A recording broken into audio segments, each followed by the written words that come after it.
안녕하십니까. 우인사주명리의 우인 김재영입니다. 오늘은 제3강 음양오행에 대해서 여러분들하고 이야기를 나누고자 합니다. 음양오행이란 우리가 먼저 음양은 우리가 음양오행은 원래 그 동양 어떤 철학의 기본적인 사상이죠. 그러나 그 깊이는 엄청 깊고 연구할 것도 많지만 우리는 그 사주에서는 기본적으로 음양오행의 간단한 어떤 그 정의만 하고 넘어가도록 하겠습니다. 우리가 어떤 철학적인 공부보다도 사주에 필요한 그러한 것만 우리가 알고 넘어가면 될 것 같습니다. 그래서 양이란 남자, 음이란 여자. 양이라는 건 발산하는 기운이고, 그 다음에 큰 거, 밝은 거, 그 다음에 음이란 우리가 조금 작고 어둡고 수렴하는 기운이라 이렇게 생각하시면 되고요. 그 사주에서도 갑을병정 무기경신 임계에서도 양음 이런 식으로 나눠지고 자축인묘진사음이 신유술에도 양음 해가지고 다 이렇게 나눠지고 있습니다. 그래서 사주에서는 이제 같은 기운끼리는 충을 하고 그 다음에 기운이 다른 경우에는 합을 하는 그런 게 있어가지고 나중에 여러분들이 이제 공부를 하시면 알게 되지만, 그래서 음양의 어떤 그 기운이 서로 다른 기운끼리는 합을 하고 서로 다른 같은 기운끼리는 밀치는 거죠. 그러니까 남녀가 서로 합을 하고 남끼리는 싸우고 여자와 여자끼리는 또 어떤 갈등이 생기고 하는 이치라고 생각하시면 됩니다. 그 다음에 이제 오행은 그 태양계에서 지구에 영향을 미치는 수성, 금성, 화성, 목성, 토성 이렇게 그 육안으로 보이는 행성들의 그 어떤 영향에 대해서 옛날 고대 중국서부터 저걸 연구를 해서 이제 점을 쳤다고 그래요. 그래서 어느 행성이 어떻게 올 때 어떤 일이 벌어지는가 이런 거가 옛날부터 아마 그 연구가 돼서 그 지구의 어떤 모든 그 기운을 목화, 토, 금, 수 이렇게 5가지로 이렇게 나눴던 것 같습니다. 그래서 어차피 사람은 태어나서 우주의 기운과 지구 내부의 어떤 기운의 영향을 받으면서 살아갈 수밖에 없어요. 이거는 어떤 인간의 어떤 의지와 상관없이 태어나서 죽을 때까지 그러한 기운 속에서 영향을 받으면서 살아간다. 이렇게 이해를 하시면 되고요. 그거에 따라서 음양오행의 어떤 기운에 따라서 육체적인 행동이나 정신적인 사고에까지도 영향을 미치면서 결론적으로 얘기하면은 음양오행이란 우주와 지구 그리고 인간 사이에 끊임없이 순환하는 기운이다. 이 정도만 여러분들이 알고 넘어가시면 될 것 같습니다. 우리가 실제 필요한 거는 목화, 토, 금, 수 이 기운들의 실제적인 어떤 의미를 여러분들이 더 알고 공부하시는 게 더 낫지 않을까 이렇게 생각을 합니다. 그 첫 번째로 우리가 목의 기운은 이제 계절적으로는 봄을 나타내고요. 그 다음에 화의 기운은 여름, 토의 기운은 간절기, 금의 기운은 가을, 수의 기운은 겨울을 나타냅니다. 그래서 그 목이라는 거는 일어나는 기운이죠. 그래서 사주에서도 실제 목 기운이 강한 사람들이 어떤 일을 잘 벌립니다. 어떤 일을 시작을 잘 한다는 얘기죠. 그 다음에 이제 화 기운이 강한 사람들은 일을 조금 확장시키고, 그 다음에 또한 화기운이 강한 사람은 남 앞에 드러내는 걸 또 좋아하는 성향이 있습니다. 이러한 성향은 물론 사람에 따라 다르지만 일반적인 성향을 말씀드리는 겁니다. 그리고 토 기운이 강한 사람은 어떤 중간적인 역할, 그 다음에 토 기운은 어떤 간절기를 나타내는 거거든요. 그러니까 봄에서 여름으로 넘어가는 사이, 여름에서 가을로 넘어가는 사이 이렇게 해가지고 임묘진, 사오미, 신유술, 해자축해서 이제 계절마다 토기운이 하나씩 있어요. 그래서 그 토기운은 어떤 간절기를 나타내는 그런 중간자적인 역할, 중개자적인 역할을 한다고 여러분들이 이해하시면 되고요. 그 다음에 금기운은 가을을 나타냅니다. 그래서 금기운이 강한 사람들은 가을은 뭐예요? 수확하는 계절이죠. 그래서 어떤 일을 매듭을 좀 잘 짓는다 이렇게 생각하시면 되고, 수기운은 겨울입니다. 겨울은 이제 휴식이죠. 좀 쉬고 그 다음 봄을 기다리는 건데, 저 숙인이 없는 사람은 우리가 어떤 일을 마무리 짓고 좀 쉬었다가 다시 시작을 해야 되는데 그 쉬지를 잘 못해요. 어떤 일을 끝내면 바로 또 연이어서 그 다음 일을 하는 그런 경향들이 좀 있습니다. 그래서 그 사주에 어떤 기운이 많으냐, 그 다음에 어떤 기운의 일간을 가지고 있느냐에 따라서 이러한 특성들을 나타내주고 있습니다. 그 다음에 이게 이제 방향으로도 이제 목화토금수가 나타내 주는데, 이 목은 동적입니다. 해가 떠오르는 동적. 그러니까 일어나는 기운이죠. 그 다음에 화는 그 남쪽을 뜻하죠. 남쪽이 좀 따뜻하지 않습니까? 그래서 남쪽을 뜻하고, 토기운은 중앙, 그 다음에 금기운은 서쪽, 수기운은 북쪽을 나타냅니다. 그래서 이런 여러분께서 이런 이제 계절, 그 방위, 그다음에 색 이런 요 도표에 나온 것들은 반드시 이제 외우셔야 됩니다.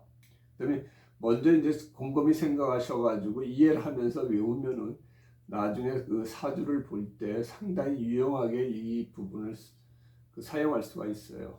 그래서 그 방위는 그렇게 되고, 그 다음에 이제 각 오행이 지칭하는 색이 있습니다. 그래서 목기운은 청색, 우리가 그 잎사귀가 막 나오면 푸른색이지 않습니까? 그래서 같이 이렇게 매칭을 시켜보면은 다 이해가 되는 그 내용이에요. 그래서 굳이 뭐 막 머리 써서 외우지 않더라도 저절로 그 연상이 되는 부분입니다. 그 다음에 화는 빨간색을 나타내죠. 태양이 이제 뜨겁게 뜨면 태양의 색깔이 빨갛다 이렇게 이해하셔도 되고요.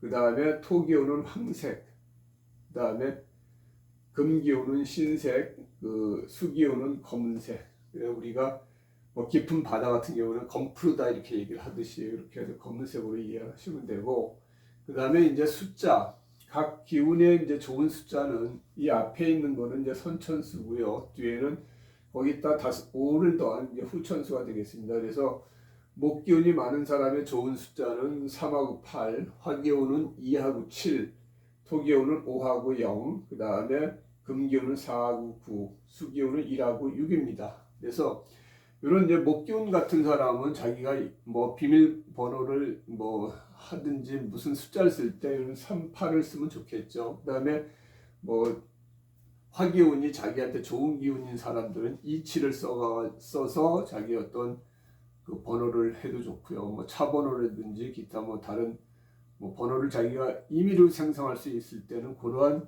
자기한테 좋은 숫자를 쓰는 게 좋을 것 같습니다.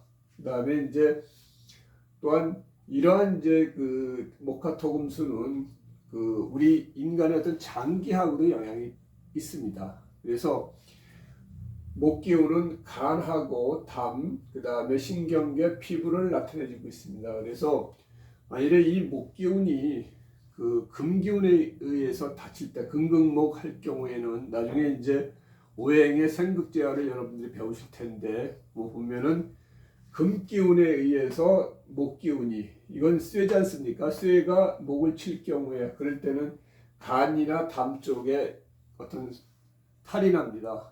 그래서 우리가 이제 사주를 보고 운을 볼 때 이렇게 극하는 기운이 들어와서 그 좋은 목기운을 친다 그러면은 손님 그 간 쪽에 한번 그 건강 검진 한번 받으시죠. 이렇게 우리가 권할 수도 있습니다.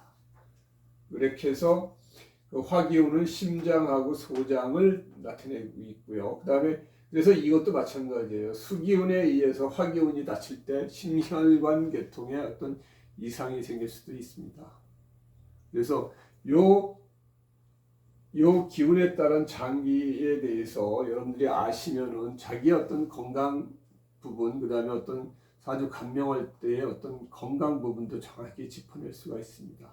그래서 토기운 같은 경우에는 위장하고 비장이고, 그래서 만약에 토기운이 없는 사람도 위장 계통에 별로 안 좋습니다. 그래서 이 장기는 그 기운이 너무 많아도 문제가 되고, 그 기운이 없어도 문제가 되고, 그 기운이 어떤 극을 받아도 문제가 됩니다.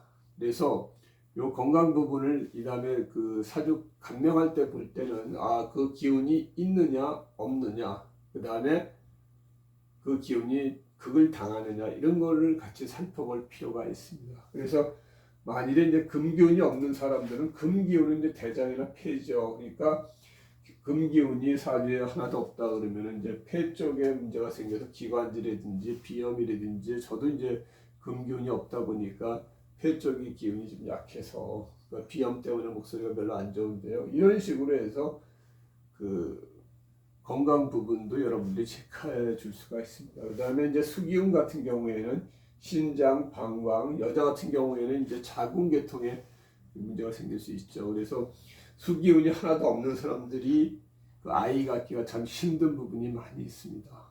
그래서 어느 기운에 따라서 그 사주가 그 나타내는 특성이 다 다르다고 생각하시면 됩니다.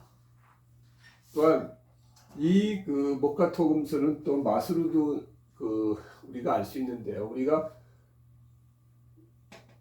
목기운 같은 경우에는 신맛, 봄에 뭐 과일이 그 익기도 전에 먹으면 신맛이 나지 않습니까? 그래서 그렇게 외우시면 되고요. 목기운은 신맛, 화기운은 쓴맛, 뭐 불에 다 탔으니까 쓴맛이 날 수 있겠죠. 그 다음에 토기운은 단맛, 금기운은 매운맛, 수기운은 짠맛. 이 수기운은 바닷물이라고 생각하시면 짠맛 이렇게 연상이 될 수 있을 겁니다.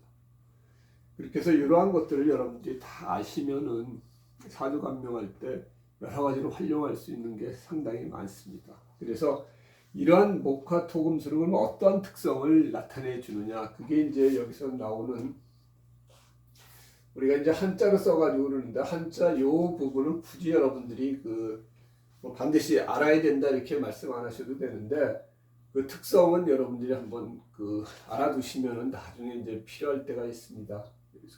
그 목기운은 곡직이다. 이건 무엇을 뜻하냐면은 그 나무가 이제 굳게 올라가거나 굳게 뻗지 않습니까? 그런 특징을 나타냈을 때 곡직이라고 그러고요. 불은 염상, 불꽃이 위로 올라갔다.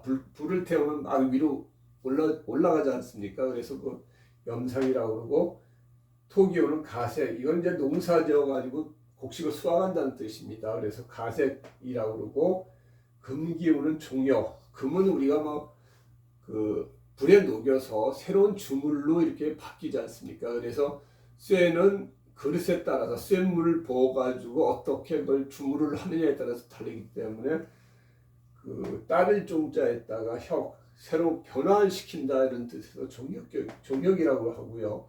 그 다음에 수기운은 윤하, 그 윤태가 윤자에다가 그 물하자인데 물 기운은 낮은 곳으로 흘러가지 않습니까? 그래서 그걸 윤하라고 합니다. 그래서 이걸 왜 이렇게 썼냐면은 우리가 이제 사주 보면은 이제 목으로만 그 연결된 그 사주가 있고 화가 이제 많이 편중된 사주가 있고 토, 금, 수 이렇게 특정 오행이 편중되어 있는 사주를 가끔 봐요. 그러면 그거를 이제 목기운이 많으면은 곡직격이라고 그러고 화기운이 많으면 염상격이라고 해가지고 별도의 어떤 격으로 봅니다. 그래서 그 많은 기운에 종해야 된다 해서 종격사주라고 그러고, 그 중에서도 목이 많으면 종격 중에서도 곡직격이라고 그러고, 그 다음에 화가 많으면 종격 중에서도 염상격이라고 하고, 그래서 별도의 어떤 그 사주를 분류해가지고 종격으로 푸시는 분들이 있어요.